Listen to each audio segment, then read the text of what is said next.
এই রিক্সা যাবে? I don't have time. আরে বাবা, আই ডোন্ট হ্যাভ টাইম। এই অনু ইংরেজি মারাচ্ছে। আই তুই বাংলায় কথা বলতে পারিস না? বুঝতে পেরেছি, মেয়ে পটানোর ধান্দা, তাই না? তুই কি ভেবেছিস তোর এই ইংরেজি কথা শুনে তোর প্রতি ক্রাশ খাবো, তোর প্রেমে পড়ে যাব? কখনোই না। আর শোন, এতই যেহেতু ইংরেজি পারিস তাহলে রিক্সা কেন চালাচ্ছিস? বড় একটা কোম্পানিতে জব করতে পারিস না? Please don't disturb me. High, তুই আবারও ইংরেজিতে কথা বলছিস? বলছি না বাংলা কথা বলতে? Please আপা, আমাকে ডিস্টার্ব করবেন না। আমি একটা কাজ করছি, আমি এখন যাব না, আপনারা যান। এইবার ঠিক আছে, তুই বাংলায় কথা বলবি। তোকে এই রিক্সাতেই মানায়, না ইংরেজিতে না কোনো বড় কোম্পানিতে। স্টুপিড কথাকার। এই অনু, ওর মতো ছোট লোকের সাথে কথা বলে শুধু শুধু সময় নষ্ট করছিস কেন? চল এখান থেকে।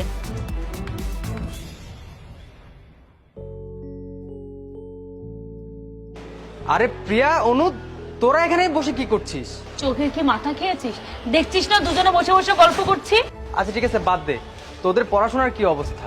আর অবস্থা, মনে তো হচ্ছে যে এবারও ফেল করব। এই তোরা এমন কেন বলতো? একটু ভালো করে পড়াশোনা করলে কি এমন হয়? সেটা না হয় করলাম।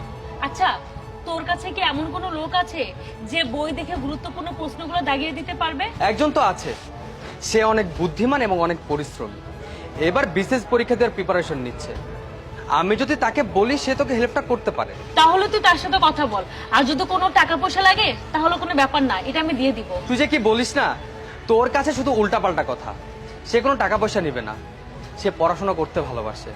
সে নিজের ইনকাম নিজে করে, আর নিজের ইনকামে টাকা দিয়ে পুরো পরিবারকে চালায়। শোন, ও আমার ভালো একটা বন্ধু। আমি ওকে বলে দিলে তোকে হেল্পটা করবে, আর তুই নিজেও একটু পরিশ্রম করিস, ঠিক আছে? আচ্ছা ঠিক আছে, চল ক্যাম্পাসের দিকে যাই।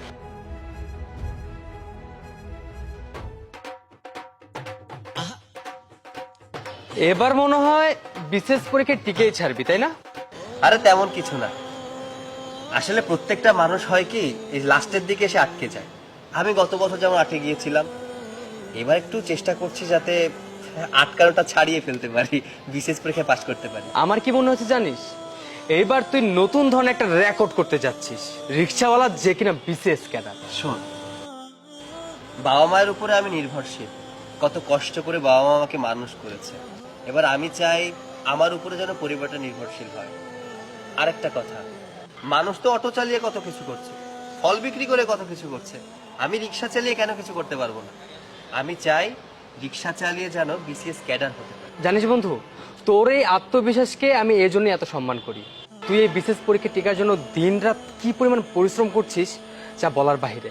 তোর জন্য আমার দোয়া রইল। আর হ্যাঁ, ভালো কথা, আমার একটা ফ্রেন্ড আছে, ও এবার বিশেষ পরীক্ষার জন্য প্রিপারেশন নিচ্ছে। তুই যদি ওকে একটু হেল্প করতে, ওকে যদি কিছু প্রশ্ন দাগিয়ে দিতি, তাহলে ওর একটু হেল্প হতো। হ্যাঁ, দাগিয়ে দেওয়া যাবে, সমস্যা কোথায়? তুই একটা কাজ কর, তোর ফ্রেন্ডকে নিয়ে আগামীকালকে পার্কে চলে আয়, বিকালের দিকে আসিস। হ্যাঁ, আমি শীটগুলো নিয়ে আসবো। আচ্ছা বন্ধু, তাহলে আস। আচ্ছা ঠিক আছে।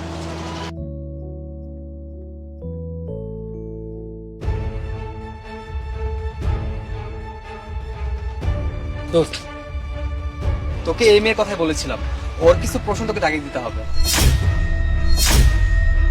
এই রিক্সাওয়ালা আমার প্রশ্ন দাগাবে? এই রিক্সাওয়ালা কিভাবে সম্ভব?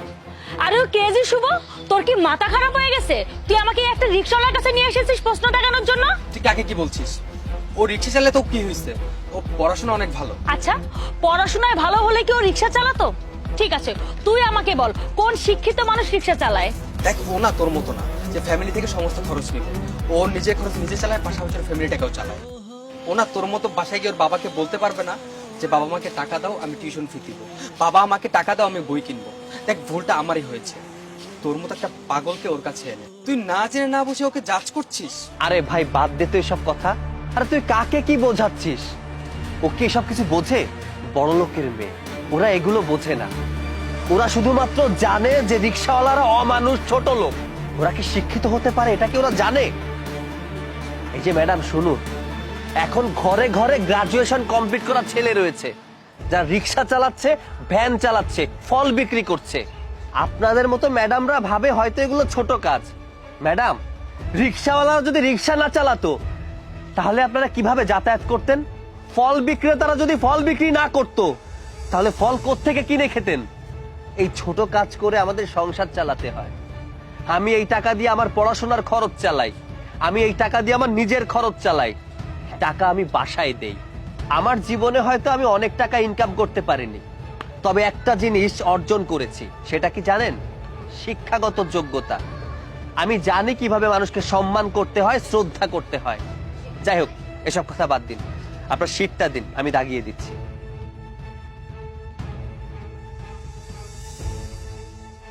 দেখ, আর ওর থেকে ভালো করে শিখ কিভাবে পড়াশোনা করতে হয় আর কিভাবে মানুষের সাথে আচার আচরণ করতে হয়।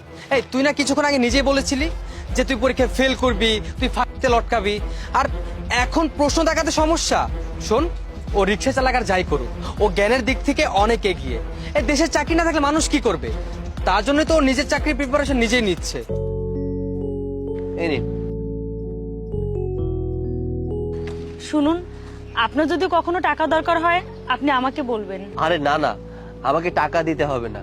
আমি এমন কোনো কাজ করিনি যে আমাকে টাকা দিতে হবে। ম্যাডাম, আমি রিক্সা চালিয়ে খাই, যে টাকা ইনকাম করি তা দিয়ে আমার চলে যায়।